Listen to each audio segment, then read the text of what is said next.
Bien le bonjour à tous. Avec ces salutations distinguées, nous amorçons un nouveau tuto de l'école de parcours en partenariat avec l'Institut du Traceur.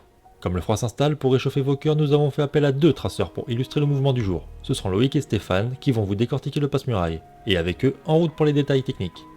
Limité par votre taille et la puissance de votre détente, si vous souhaitez aller encore plus haut, vous pourrez user du passe-muraille. Cette technique consiste à prendre appui sur le mur dont vous souhaitez atteindre le sommet. Commencez par prendre un élan avec une bonne foulée en direction du mur. Prenez le temps de trouver l'allure idéale, celle qui vous permet de poursuivre le mouvement sans risquer de vous écraser contre le mur ou de glisser faute de vitesse suffisante. Pour ne pas vous écraser contre la paroi, l'objectif va être de transformer cette vitesse horizontale en puissance verticale. Il va donc falloir continuer de courir mais sur le mur.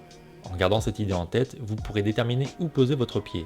En effet, si votre foulée est régulière, vous n'aurez qu'à poser votre pied comme s'il s'agissait d'un pas supplémentaire. En conservant le même écart, il se placera naturellement à la bonne hauteur, généralement proche de celle de la hanche. Il faudra vous appuyer sur votre pointe de pied et jambes fléchies. Votre second pied toujours au sol va amorcer une légère impulsion vers le haut pour vous aider à faire monter vos fesses.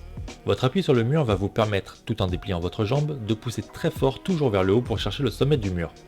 Tendez alors vos bras vers celui-ci, votre posture sera en extension maximale afin de grignoter chaque centimètre vous séparant de votre objectif. Et dès qu'il sera atteint, achevez le tout par une belle planche dont vous avez désormais une parfaite maîtrise.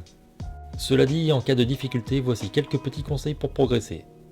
Trouvez un mur avec un bon grip et cherchez la hauteur idéale pour poser votre pied. Trop haut et vous vous repousserez en arrière, trop bas et vous ferez une belle crêpe. Quand vous l'aurez déterminé et avec une allure idéale, travaillez votre transition prise d'élan appui mural. Pour savoir si cette dernière est efficace, faites un saut en détente sèche contre le mur pour atteindre le point le plus haut possible. Votre passe-muraille sera utile s'il vous permet de dépasser cette hauteur. Gardez en tête que nombreuses seront les tentatives avant d'avoir un mouvement correct et donc vous serez fatalement contraint de gérer autant de réceptions au sol que vous aurez d'échecs. Donc on se concentre du début à la fin. Si la technique n'est pas finalisée, on s'entraînera à bien amortir pour l'atterrissage. Pour gagner en hauteur, vous pouvez chercher à atteindre votre objectif d'une seule main pour gagner quelques centimètres. En contrepartie, vous n'aurez alors qu'un seul bras pour supporter le poids de votre corps, donc une fois atteint, on remonte vite le second bras au sommet. Et comme d'hab, pour en finir avec ce tuto, on passe aux erreurs à éviter. Vérifiez toujours la structure du mur. S'il est trop glissant, ne vous acharnez pas au risque de vous cogner contre à pleine vitesse. Des murs, il y en a à peu près partout, donc trouvez-en un bon. D'ailleurs, une fois que vous l'aurez trouvé, il ne faudra pas en avoir peur. C'est vous qui gérez votre technique, donc élancez-vous avec dynamisme si vous souhaitez aller haut. Mettez du poids sur votre pied en appui mural, sans appui ferme de votre part, vous finirez toujours par glisser. N'effectuez pas de grands sauts depuis le sol. Le dernier appui n'est qu'une légère impulsion verticale pour faciliter la poussée contre le mur, mais cela reste au sein d'une course classique. En sautant fortement depuis le sol, vous risqueriez de vous écraser contre le mur, et votre pied en appui mural ne servirait alors qu'à vous freiner pour éviter la crêpe. Restez proche du mur lors de votre poussée sans compromettre vos genoux.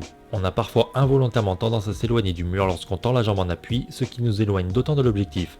Enfin, ayez une main ferme lors de la chope du sommet. C'est vraiment rageant d'atteindre un objectif improbable, de le sentir sous ses doigts et de relâcher le tout faute d'un bon grip. Donc, de la poigne. Voilà tous les conseils que l'on peut vous donner pour débloquer le passe-muraille.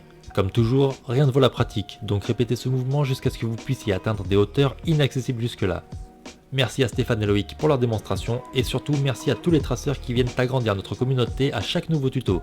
N'hésitez pas à nous faire part de vos retours en commentaire ou via les liens dans la description, et pensez à partager cette vidéo si vous estimez qu'elle pourra être utile à d'autres personnes. On se retrouve très vite pour décortiquer un nouveau mouvement.